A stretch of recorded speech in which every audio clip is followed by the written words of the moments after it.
Baik, selamat pagi semuanya. Dengan saya Kevin Pona Christopher Sibua. Pada kesempatan kali ini, saya akan menjelaskan materi tentang fungsi boolean.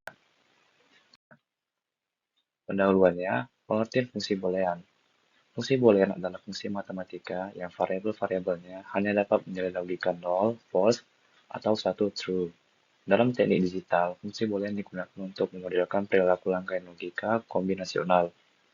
Sebuah fungsi logika dapat direpresentasikan dalam berbagai bentuk, dan salah satu bentuk tersebut seringkali terbukti paling baik untuk aplikasi tertentu. Mengapa perlu konversi?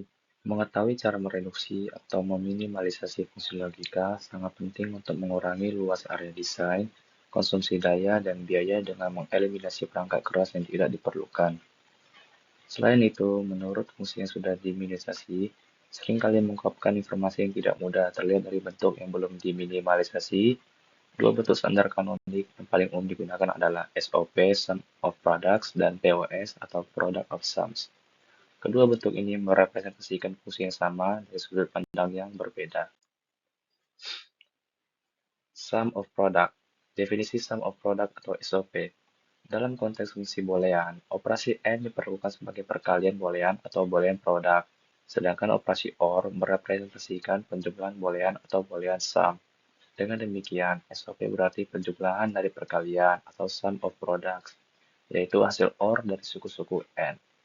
Bentuk SOP adalah ORing dari suku-suku N yang disebut dengan P-terms atau product terms. Tidak semua suku N dalam suatu ekspresi merupakan main term, karena main term memiliki syarat khusus. Main term adalah suku N yang memuat semua variabel dari suatu fungsi, baik dalam bentuk normal maupun berkomplemen. Untuk menyederhanakan representasi min term, digunakan notasi singkat berbasis main term kode sebagai berikut. Dengan kondisi variabel berkomplemen X, maka kode main termnya logika 0. Bagi variabel yang tak berkomplemen, maka kode main termnya logika 1. Berikut adalah tabel kode main term 4 variabel. Di sini seperti yang bisa kita lihat di suku SOP pertama, A komplemen B komplemen C komplemen D komplemen, maka nilai binarnya itu 0, 0, 0, 0. Karena ada nilai komplemennya, jadi nilai logikanya itu 0. Tabel lengkap memuat 16 meter M0 hingga M15 untuk variabel. Tabel serupa dapat dikonstruksi untuk jumlah variabel berapapun. Bisa dilihat sendiri ya, ini tabel-tabelnya.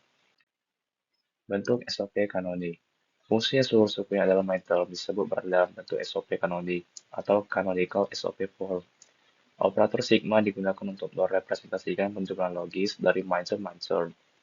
Seperti pada gambar ini ya, ada Y sama dengan A, B, C sama dengan A komplemen B komplemen C komplemen ditambah A komplemen B, C ditambah A, B komplemen tambah C komplemen tambah A, B, C komplemen tambah A, B, C sama dengan M0 tambah M3 tambah M4 tambah M6 tambah dengan M7.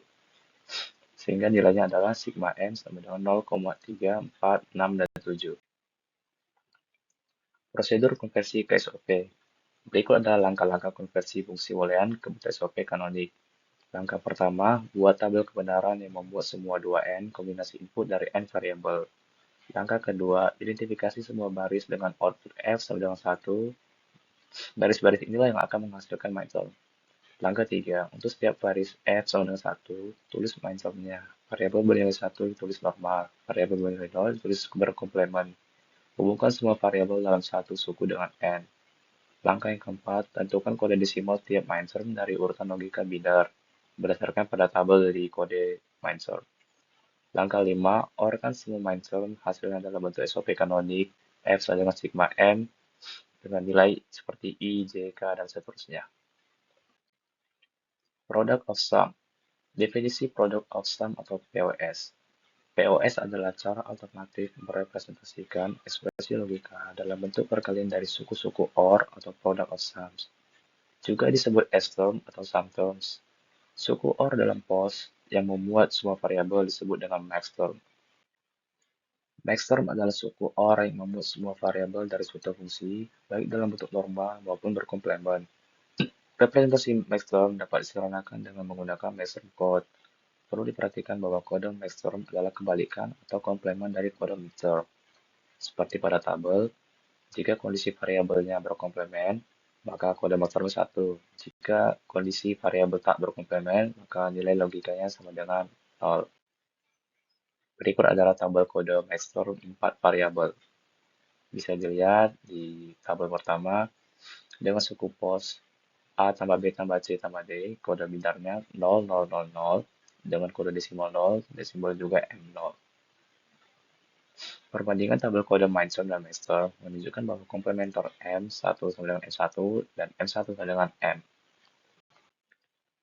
Bentuk POS kanonik. Fungsi yang seluruh faktornya adalah Maxterm disebut berada dalam bentuk POS kanonik atau canonical POS form. Operator ini digunakan untuk merepresentasikan perkalian logis dari Maxterm. Seperti pada contoh, bisa dilihat ya. Prosedur konversi ke POS. Langkah-langkah konversi fungsi boolean ke bentuk POS kanonik, yaitu adalah langkah pertama, buat tabel kebenaran yang memuat semua 2N kombinasi input. Langkah kedua, identifikasi semua baris dengan output F sama dengan 0, baris-baris inilah yang akan menghasilkan maxterm.